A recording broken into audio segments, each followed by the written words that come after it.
Hello, welcome to the course SJPHY3 BO3 Electrodynamics 1. The contents of this course is taken from Introduction to Electrodynamics by David J. Griffiths. We'll continue to discuss topics from Chapter 5, Magnetostatics.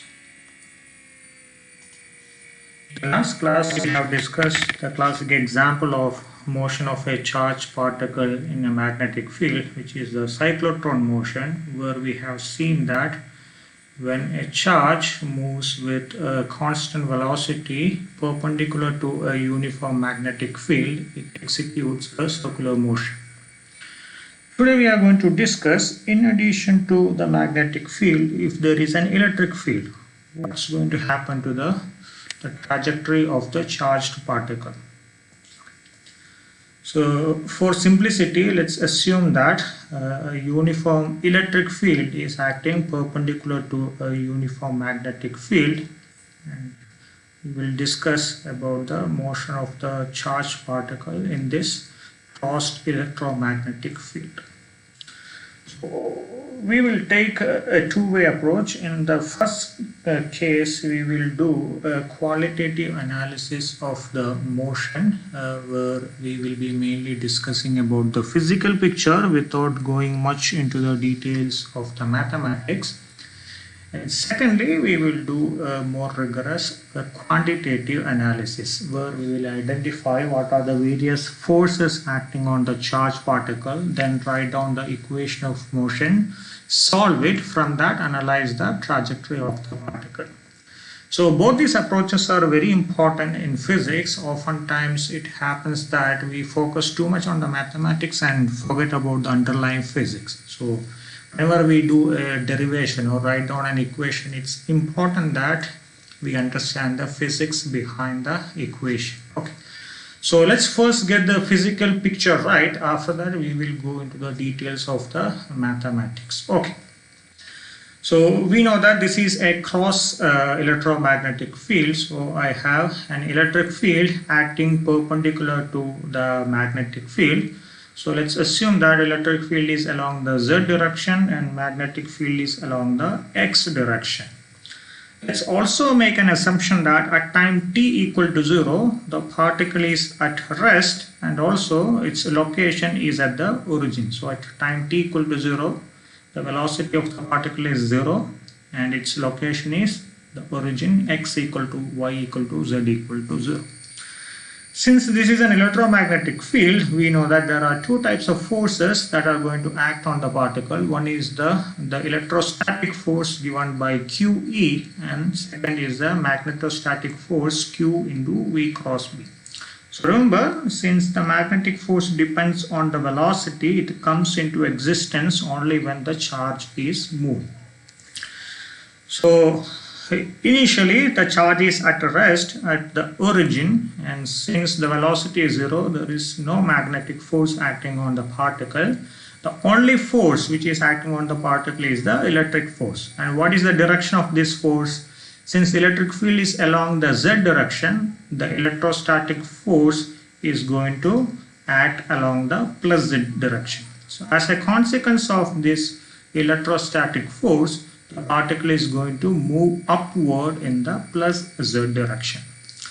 As the particle is moving, it picks up some velocity. So because of that, a magnetostatic force is coming into the picture. And what is the direction of the magnetostatic force? This is V cross B. So place your right hand along the direction of V, which is the plus z direction, and curl the fingers towards B, which is the x direction. Then direction of your thumb, which is the y direction, gives the direction of V cross B. So magnetostatic force is in the y plus y direction. So what happens? The particle which was initially moving straight upward along the z direction, it experiences a perpendicular force in the y direction. As a consequence of that, it bends towards the y direction. So as a particle moves upward, its velocity keeps increasing. So the magnetostatic force gains in strength. So it bends more and more towards the y direction. And after a point, since the magnetostatic force is very strong, it bends in the minus z direction. So the particle starts coming in the minus z direction. Okay. So you can make out that from this picture. If you take any point on the left hand side, so here you can decompose this into two components, one along the z direction, one along the y direction, right? So here the movement was along the plus z direction. On the other hand, if you take any point on this side, it has two components, one along the y direction, which is your magnetostatic force, and one in the minus z direction, meaning the particle started to come down in the opposite direction. Here what happens? Previously, the electrostatic force was acting in the plus z direction and the particle was also moving in the plus z direction. But now, the force is in the plus z direction, but the particle is moving in the opposite direction. In other words, the particle is going to experience a resistive force because the electrostatic force is acting in the opposite direction. And because of this resistive force, the velocity of the particle is going to decrease as it moves downward. When the velocity decreases, the strength of the magnetic force decreases. Consequently, the bending towards the y direction also decreases. So as the particle moves downwards, its velocity keeps decreasing. Finally, at one point, velocity becomes zero. So the particle comes to rest position, and at this point, the magnetic force is also zero. So this is one complete cycle. Now what happens? Once again, the only force acting on the system is the electrostatic force. It starts moving upward, and the magnetic force comes into picture. It bends towards the y direction. After some point, it bends downward, velocity decreases, magnetic force decreases, finally it comes to a zero position. So this cycle keeps repeating, and if you look at the trajectory, this is known as a cycloid motion. So motion of a charged particle in a crossed uniform electromagnetic field is a cycloid motion. So this is the physical picture of the motion of the charged particle in an electromagnetic field. Now let's analyze this more mathematically. So what all information do we have? We know that electric field is pointing in the z direction, so I can write electric field vector E as A z cap. Similarly, the uniform magnetic field is acting in the x direction, which is represented by B equal to Bx cap. Sorry for the typo here, this is Bx cap. Now, look at the motion of the particle. The motion is along the yz plane, which means the velocity component will have only y and z component, not the x component. So when I write v in component form, vx x cap plus vy y cap plus vz z cap, I can write this as 0x cap plus what is the velocity in the y direction? Dy by dt. So this is dy by dt y cap plus Vz, dz by dt z. Now let's write down the equation of motion. From Newton's law, we know the equation of motion F is equal to ma. First step is to identify what are the various forces acting on the particle. Since there is an electromagnetic field, the net force is electric force QE plus magnetic force Q into V cross V. So the net force is Q into E plus V cross V. Ma, acceleration you can write as d square x by dt square x cap plus d square y by dt square y cap plus d square z by dt square z cap. Multiply it with the mass of the particle. This is your equation of motion. Let's first calculate this term V cross B. So you know how to calculate this in the determinant form. Write down the components and then calculate this determinant. You will get this as B dz by dt y cap minus B dy by dt z cap. Okay. Now substitute this into this equation. You get ma equal to q into E z cap plus B dz by dt y cap minus B dy by dt z cap. So we have x, y, z components on both the sides. Let's compare the terms component by component. Let's first compare the x components on the either side. So So on the LHS I have md square x by dt square. On the right hand side I have no x component, so RHS equal to 0. Which is quite obvious, right? From this picture we know that motion happens only along the YZ plane, which means there is no force or acceleration along the x direction. So this is what we have shown mathematically here. Coming to the y component, I have on the left hand side md square y by dt square, which is equal to the y component on the right hand side qb dz by dt. Similarly, coming to the z component, md square z by dt square on the left hand side equal to qe minus qb dy by dt. If you recollect our analysis of cyclotron motion in the previous class, we have defined this term qb by m as the angular frequency of cyclotron motion, omega.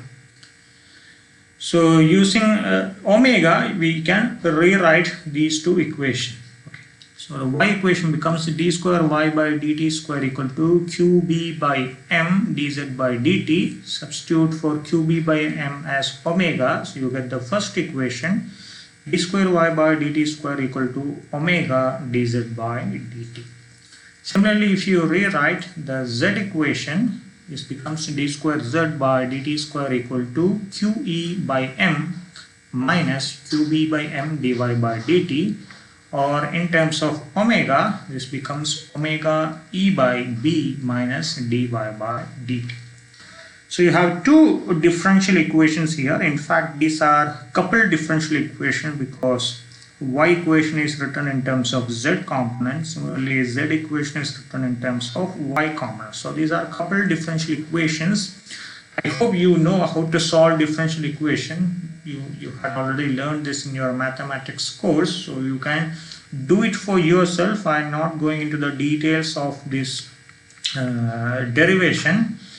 If you find this solution very difficult, then you can refer to one of your reference books, Electrodynamics by N.E. Rajiv.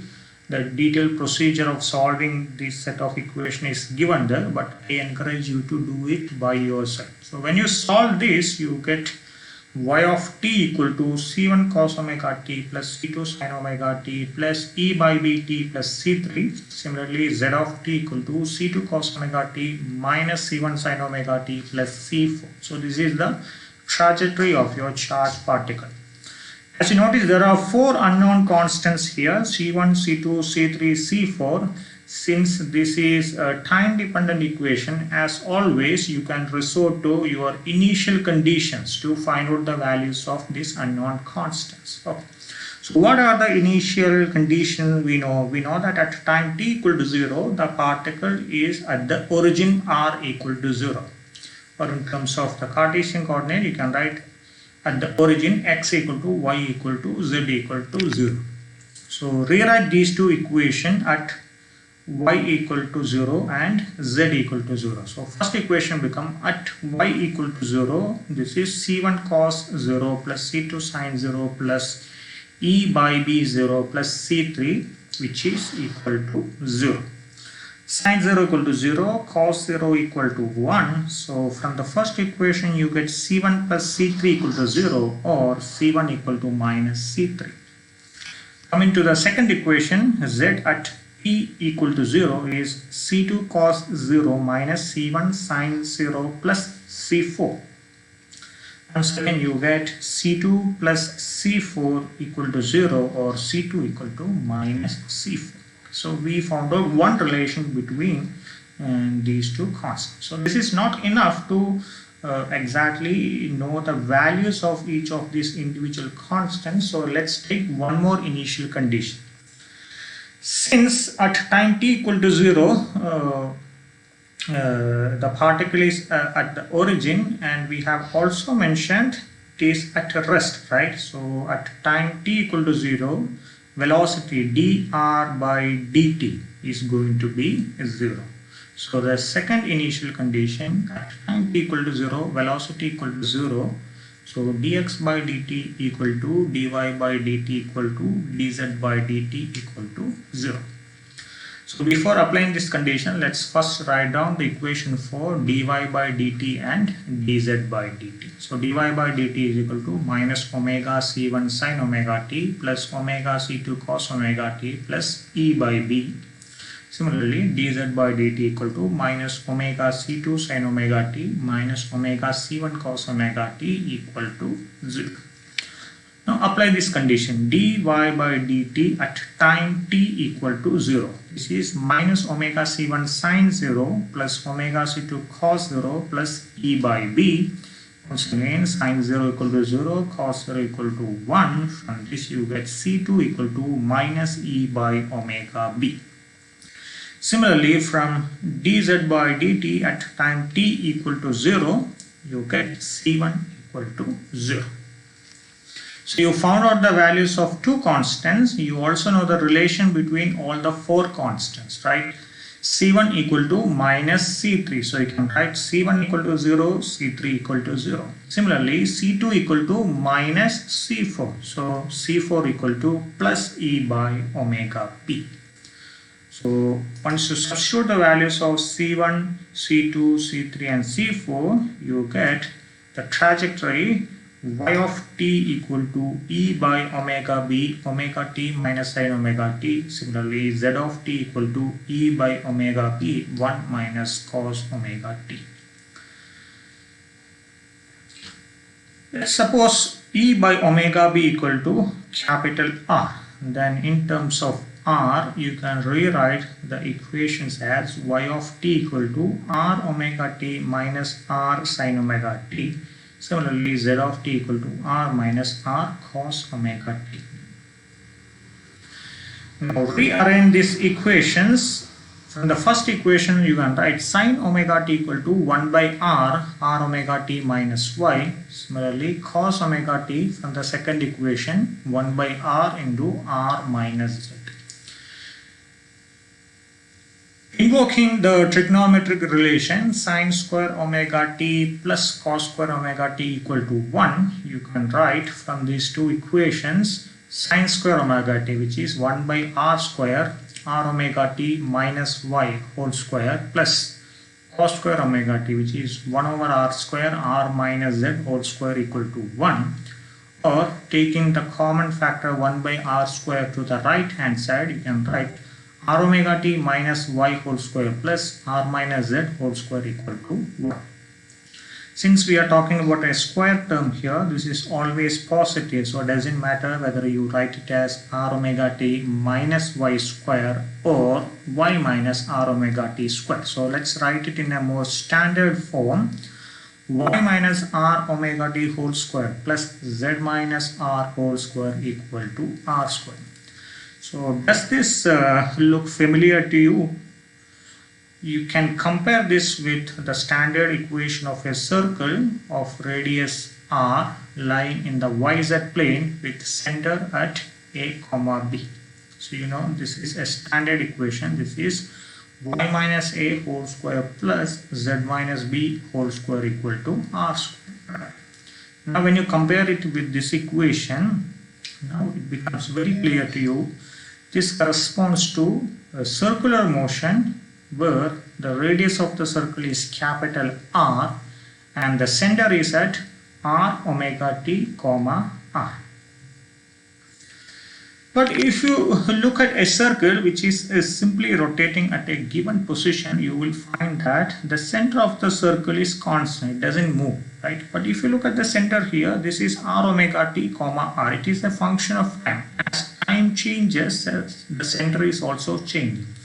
So this is not a circle which is simply rotating at a given position. It is a circle which is actually rolling down in a given direction. So if you look at a rolling circle, it has two kinds of motion. One is the circular motion and one is the linear motion, which is in fact what we have seen while discussing about the physical picture, right? So if you look at the particle motion here, it has two components. One is this circular component, and if you look at the direction of the arrow, it consistently points in the plus y direction, so which is a uniform linear motion along the y direction. So that's what we have seen here. We have a circular motion given by this equation plus a steady linear motion in the y direction. And what is the velocity of the linear motion? Once again, going back to the last class's derivation of cyclotron motion, we have derived that the radius r equal to linear velocity v divided by angular frequency omega. From there you can write linear velocity v equal to r omega. Substitute for r as e by omega b, you get the value of velocity as e by b. So in conclusion, trajectory of a charged particle in a closed electromagnetic field is a cycloid. The particle moves as though it were a point on the ring of a wheel of radius r equal to e by omega b, rolling down in the y direction with velocity v equal to e by b. So that's about motion of charged particle in magnetic field and electromagnetic field. In the next class, I will introduce the concept of current, which is a measure of moving charges. We will discuss what are the various types of current. We will also see from a given current configuration how to calculate the magnetic field associated with the current. So stay tuned. Goodbye.